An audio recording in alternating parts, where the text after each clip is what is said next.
నమస్తే. ఇన్నాళ్ళు నన్ను సపోర్ట్ చేస్తూ, ఎంకరేజ్ చేస్తూ మీ ప్రేమని నాకు అందిస్తున్న ప్రతి ఒక్కరికి కృతజ్ఞతలు.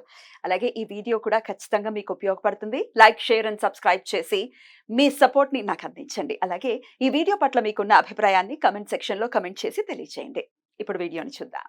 నమస్తే. Welcome to our channel. నేను పద్మిని. ప్రస్తుతంతో పాటు ప్రముఖ ఆధ్యాత్మికవేత్త, వాస్తు జ్యోతిష పండితులు, లలిత ఉపాసకులు, వాస్తు జ్యోతిష శిక్షణ నిపుణులు బ్రహ్మశ్రీ నానాజీ పట్నాయక్ గారు మనతో పాటు ఉన్నారు. మాట్లాడదాం. నమస్కారం అండి. శ్రీమాత్రే నమః. సార్, రకరకాల మాలలు ధారణ చేస్తూ ఉంటాం. తులసి మాల ధారణ చేస్తాము, రుద్రాక్ష మాల ధారణ చేస్తాం. కరుంగలి మాల అంటే ఏంటి అసలు? దీని గురించి మొన్న ఈ మధ్య చూడటం జరిగింది. ఒకసారి మీరు కూడా దాన్ని ధారణ చేసినట్టున్నారు. అవును. ఎందువల్ల, దేనికోసం ధారణ చేస్తారు, అంటే actually ఎవరెవరు చేయొచ్చు?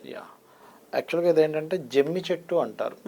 జమ్మి చెట్టు మధ్యలో బెరడుని తీసి తయారు చేస్తారు. ఇది యాక్చువల్గా జమ్మి చెట్టు బెరడు. అయితే ఇది ఒక్కొక్క చెట్టుకుండేటువంటి బెరడుకు కానీ, లేకపోతే ఒక్కొక్క చెట్టుకుండే ఆకు వల్ల కానీ కొన్ని లక్షణాలు ఉంటాయి దానికి. అది గ్రహస్థితిని తగ్గించేటువంటి లక్షణము, అంటే గ్రహ ప్రభావం తగ్గించే లక్షణం. ఇప్పుడు చూడండి, సింపుల్గా ఇప్పుడు మనకి రేడియేషన్ ఫ్రీ చిప్స్ అని దొరుకుతాయి మీకు ఫోన్, ఇక్కడ తగిలిస్తారు, దీని రేడియేషన్ తగ్గుతుంది. అదేంటంటే అది ఎలా తగ్గిస్తుంది రేడియేషన్ అంటే? అదొక చిన్న చిప్ ప్లాస్టిక్తో తయారు చేసింది, తగ్గిస్తుంది కదా. అలాగే మీరు రుద్రాక్ష ధారణ చేసినప్పుడు మీరు ఆరా మిషన్స్ ఉంటాయి, పెట్టినప్పుడు ఆరా సంథింగ్ డిఫరెంట్ పెరుగుతుంది. ఎందుకు పెరుగుతుంది? మరి అది కూడా ఒక చెట్టు నుంచి వచ్చిందే కదా. అంటే దాని ఎనర్జీ దానికి ఉంటుంది. అంటే విశ్వంలో ఒక్కొక్క దానికి ఒక్కొక్క ఎనర్జీ ఉంది. జమ్మి చెట్టుని శని భగవానుడి సూచిస్తూ ఉంటారు కదా, దానికైనా రిలేటెడ్? శని భగవానుడి కింద సూచిస్తారు. అలాగే జమ్మి చెట్టులో మధ్యలో ఉండేటువంటి ఆ నల్లటి పదార్థాన్ని తీసుకొని ఇవి తయారు చేస్తారు యాక్చువల్గా. అయితే ఇది కేవలం అది అలా తయారు చేసి వేసుకున్నందుకు రిజల్ట్ వస్తుందా, దీనికి ఏదైనా ఎనర్జీ తోడిస్తారా మనకి అంటే? సహజంగా దీనికి ఏంటంటే రెండు రకాలుగా పూజలు ఉంటుంది దీనికి. ఒకటి, సుబ్రహ్మణ్యేశ్వర స్వామి ఆలయంలో 41 రోజులు పూజ చేసి ధరించినట్లయితే దాని ప్రభావం ఉంటుంది అంటారు. అయితే ఒకటి గుర్తుపెట్టుకోండి, మనకి శమంతకమని అని మీరు వినే ఉంటారు. శమంతకమని మనకి మహాభారతంలో అది కనబడుతుంది, మనకి భాగవతంలోనే. అది బంగారాన్ని రోజుకి ఇన్ని బారులు బంగారం ఇవ్వడం జరుగుతూ ఉంటుంది. కానీ దానికి గనక మీరు అశౌచం గనక అంటితే ఆ వ్యక్తే ఉండడు, అది ధరిస్తే గనక. మనకి ఆ వృత్తాంతంలో చాలా స్పష్టంగా ఆ ధరించిన వ్యక్తి ఏమాత్రం దానికి నియమాలు పాటించకపోతే ఎలా అయితే ఆ వ్యక్తికి ఇబ్బందో, ఈ మాలకు కూడా అంతే. గుర్తుపెట్టుకోండి. ఏదో నియమాలు పాటించకుండా మాల ధరించకండి అని చెప్తున్నా నేను. అయితే స్త్రీ చెప్తాను. ఈ మాలకున్న గొప్పతనం ఏంటంటే, మీకు చూడండి, ప్రతి వ్యక్తికి బయటకు కనబడే గ్రహం ఒకటి ఉంటుంది, అది ఇచ్చే కర్మ ఫలితం వేరేగా ఉంటుంది. మనం బయట ఏదో చూసేసి ఆ 2వ స్థానంలో గురువు ఉన్నాడు, అద్భుతమైన ధనయోగం అనుకుంటే కాదు. అది నిజంగా గురువు అక్కడ ధనయోగాన్ని ఇచ్చే దాంట్లోనే ఉన్నాడో, గురువు పాడు చేసే దాంట్లో ఉన్నాడో చూసుకోవాలి. అది ఎలా ఉంటుందో కర్మ కూడా బయటకు ఒకలా కనిపిస్తుంది. అంటే మనకి ఏదో ఒక ఆఫర్ వచ్చిందని వెళ్ళిపోయాం, కానీ ఆ ఆఫర్ తర్వాత పర్యవసానాలు వేరే ఉంటాయి. అలాగే ఆ ఇండెప్త్గా ఉన్నటువంటిది ఏదైతే మీకు బ్యాడ్ జరగవలసిందో దాన్ని తీసే లక్షణం ఈ కరుంగలి మాలకు ఉంటుంది.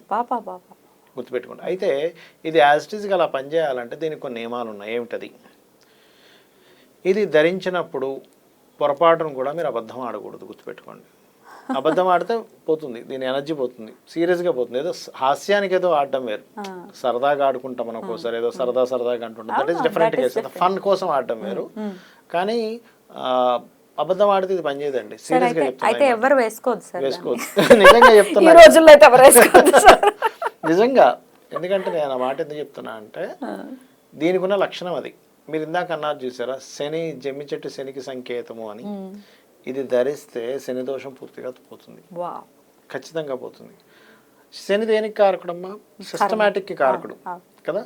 సిస్టమేటిక్గా ఉంటే మీకు అద్భుతాలు చూపిస్తాడు, సిస్టమేటిక్గా లేకపోతే కష్టపెడతాడు.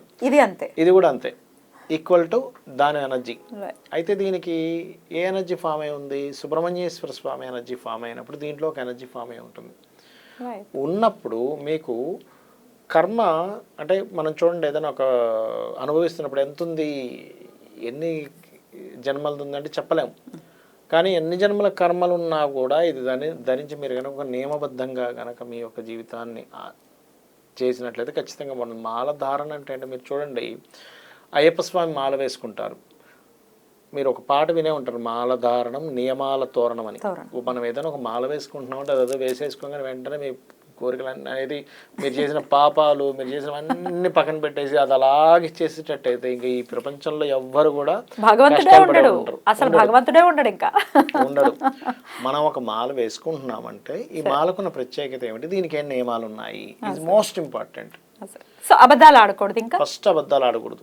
అదొక్కటి చాలు, ఇంకేం అక్కర్లేదు మీకు. అదొక్కటి మీరు చేయగలిగితే మీకు ఇది అద్భుతాలు చూపిస్తుంది. అది చేయలేకపోతే మీరు ధరించడం వేస్ట్ అంటాను. అంటే మీరు అనొచ్చు ఏమండి మరి వ్యాపారం చేస్తున్నాము, వ్యాపార ధర్మం వేరు, అది అబద్ధం అవ్వదు. అక్కడ మీరు వ్యాపారం ఇప్పుడు ఉంటుంది, షాప్కి వెళ్తాము, ఏదో ఒక వస్తువు ఉంటుంది అక్కడ, అంటే ఇంత తగ్గించే అన్నప్పుడు వ్యాపారం లక్షణం ఏంటి, మాకు అంత కాదండి పడదండి అంటాం. పడదండి అన్నంత మాత్రం అది అబద్ధమేం కాదు. అది అక్కడ వ్యాపార ధర్మంగా మీరు లేదండి మాకు 100K వచ్చిందని చెప్తే వాడు ఇస్తాడా మీకు డబ్బులు? అందుకనండి మాకు పడదండి, ఈ రేట్ అయితే నేను ఇవ్వగలను. ఎందుకు? ఆ రేటుకి ఇస్తేనే మీకు అక్కడ రెంట్ కానీ కరెంట్ బిల్ కానీ లేకపోతే అక్కడ పనిచేసే వర్కర్కి శాలరీ కానీ అవన్నీ వెళ్తాయి. అందుకని వ్యాపార ధర్మం ఈజ్ డిఫరెంట్, అక్కడ అబద్ధం కిందకి రాదు. అది మోసం చేయడం ఈజ్ డిఫరెంట్. ఈ డిఫరెన్సెస్ తెలుసుకోవాలి. అబద్ధం ఆడకూడదు అన్నాను కదా అని చెప్పి ఒక డాక్టర్ గారు పేషెంట్ దగ్గరికి నువ్వు ఇప్పుడు చచ్చిపోబోతున్నావంటే అలా కాదు. అక్కడేంటి డాక్టర్ ధర్మం ఏంటి, ఆ వ్యక్తికి నయం చేయించాలి, లేదా ధైర్యాన్ని ఇవ్వాలి. ఏం కాదయ్యా, అది అబద్ధం అవ్వదు, ఏం కాదు, ఎందుకు నువ్వు భయపడుతున్నావు, ఎంతమంది బయటపడ్డారో తెలుసా, ఏదో అందరూ అలా అంటున్నావు అని నమ్ముతావా నువ్వు అంటే అది అబద్ధం అవ్వదు. ఆ వ్యక్తికి ధైర్యాన్ని ఇవ్వడం అవుతుంది. ఇప్పుడు నా దగ్గర కూడా ఎవరైనా వచ్చారు, ఇంకేంటి నువ్వు యాక్సిడెంట్తో పోతున్నావు అక్కడ పడిపోతున్నావు చెప్పడం కాదు, నువ్వు జాగ్రత్తగా ఉండు. యాక్సిడెంట్ అవుతుందని చెప్పొచ్చు, కానీ ఎట్లా చెప్పాలి, జాగ్రత్తగా చెప్పాలి. నువ్వు రోడ్డు దాటేటప్పుడు కొంచెం జాగ్రత్తగా దాటు, నీకు ఇక్కడ బాగా కలిసి వస్తుంది. అమ్మో అబద్ధం ఆడకూడదు, మాలేసుకున్నాను కదా, నువ్వు ఇప్పుడు చచ్చిపోబోతున్నావు, లారీ వచ్చి గుద్దబోతుందంటే వాడు పడిపోతాడు. అంటే ఏమిటి, అబద్ధానికి ధర్మానికి తేడా తెలుసుకొని మాట్లాడగలగాలి, ధర్మ సూక్ష్మాన్ని తెలుసుకుని మనం చేయగలగాలి. ఇప్పుడు నాన్ వెజిటేరియన్ తినే వాళ్ళు ఉంటారు, అలాంటి వాళ్ళు మరి వేసుకోవచ్చు. ఒకటేనమ్మా, ఏ మాల అయినా గుర్తుపెట్టుకోండి, ఎటువంటి మాలధారనైనా నాన్ వెజిటేరియన్ అలవాటు ఉన్న వాళ్ళు ఉండరు అనట్లేదు. అది వాళ్ళ వృత్తిని బట్టి వాళ్ళ దాన్ని బట్టి తింటారు. ఆ టైంలో తీసేసేయండి అని చెప్తాను. తీసేసి నెక్స్ట్ డే మార్నింగ్ స్నానం చేసుకున్నాక మళ్ళీ ధరించండి. మళ్ళీ రోజు తినే పరిస్థితి ఉంటే సార్, రోజు తినే వాళ్ళు ఉంటారు, ఇంక వాళ్ళు వేసుకోవడం ముద్ద దిగదు అది ఇది అంటూ ఉంటారు కొంతమంది. రోజు తినే వాళ్ళు ఉంటారు, వారానికి 4 రోజులు తినే వాళ్ళు ఉంటారు. అంటే వాళ్ళకి అది అలవాటు పడిపోతుంది, వాళ్ళకి అది ఫుడ్ వెళ్ళదు. ఎగ్జాక్ట్లీ. ఇప్పుడు 4 days తినేటప్పుడు దీని ఎనర్జీ ఎప్పుడు వస్తుంది, ఇంకా నువ్వు 4 రోజులు తీసి అవతల పెడితే కదా ఎంతో కొంత మన మీద ఉండాలి కదా. రైట్. ఇక స్త్రీలు మరి వేసుకోవచ్చు, ఆడవాళ్ళు వేసుకోవచ్చు? ఖచ్చితంగా వేసుకోవచ్చు. ఆ రోజుల్లో బయట పెట్టి, ఆ రోజుల్లో ఆబ్వియస్ గా ముందే తీసి పెట్టేసుకోవాలి. ముఖ్యంగా ఏంటంటే మీకు కనబడనటువంటి కర్మ ఏదైతే ఉందో ఖచ్చితంగా తొలగించే ఎనర్జీ దీనికి ఉంటుంది. Right sir. అయితే ఇప్పుడు 40 రోజులు అది గుడిలో ఉండి దాని అభిషేకాలు కానీ దానికి చేయాల్సినటువంటి క్రతువులు చేసిన తర్వాతే ధారణ చేయాలి. ఇంకోటి ఏంటంటే ఈ మాల మిమ్మల్ని పరీక్షిస్తుంది కూడా, తెలుసా మీకు ఆ విషయం? వేసుకోగానే ఏదో బ్యాడ్ జరుగుతున్న సిమ్టమ్స్ కనిపిస్తే మనం భయపడి తీసేస్తాం. ఇది వచ్చిందేమో అందుకే అయిందేమో అనుకుంటాం, కానీ దీని వల్ల కాదు, ఒక మాయ కమ్ముతుంది. ఇప్పుడు మీరు చూడండి, మీరు ఒక శ్రీచక్రం కూడా ఇంట్లో పెట్టుకొని పూజించే టైంలో ఒక మాయ కమ్ముతుంది. అలాంటి పక్కింటి ఆవిడ వస్తుంది మీ దగ్గరికి, ఏమండి శ్రీచక్రమా ఇంట్లో పెట్టుకోకూడదట అనగా, అవునా పెట్టుకోకూడదా? అవును, అందుకే నిన్న నేను మెట్లు ఎక్కుతుంటే పడిపోయాను, దీనివల్లే పడిపోయానేమో. మాయా రూపంలో అమ్మవారు వస్తుంది అక్కడికి మిమ్మల్ని పరీక్షించడానికి. స్కందుడు వస్తాడు మిమ్మల్ని మాయా రూపంలో, వీడు నన్ను పట్టుకుంటాడా, దత్తాత్రేయుడు వృత్తాంతాలు ఉంటాయి చూసారా, ఆయన గట్టిగా పట్టుకుంటావా లేకపోతే వదిలేస్తావా ఆయన ఎలా చూస్తాడు. ఇది అంతే.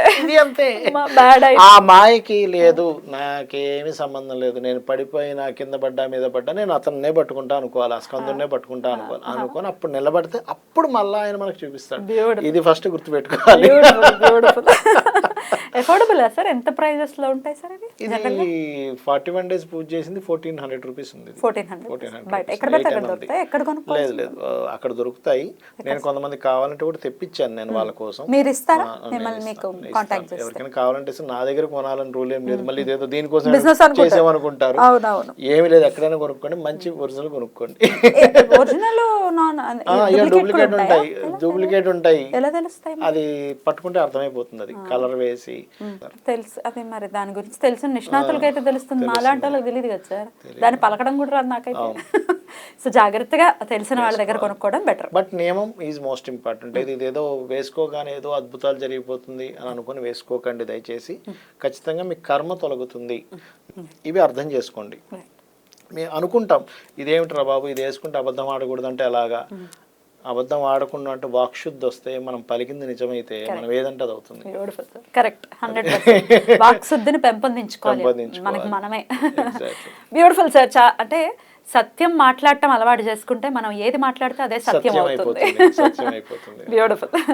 Thank you so very much sir. నమస్తే. శ్రీమాత్రే నమః.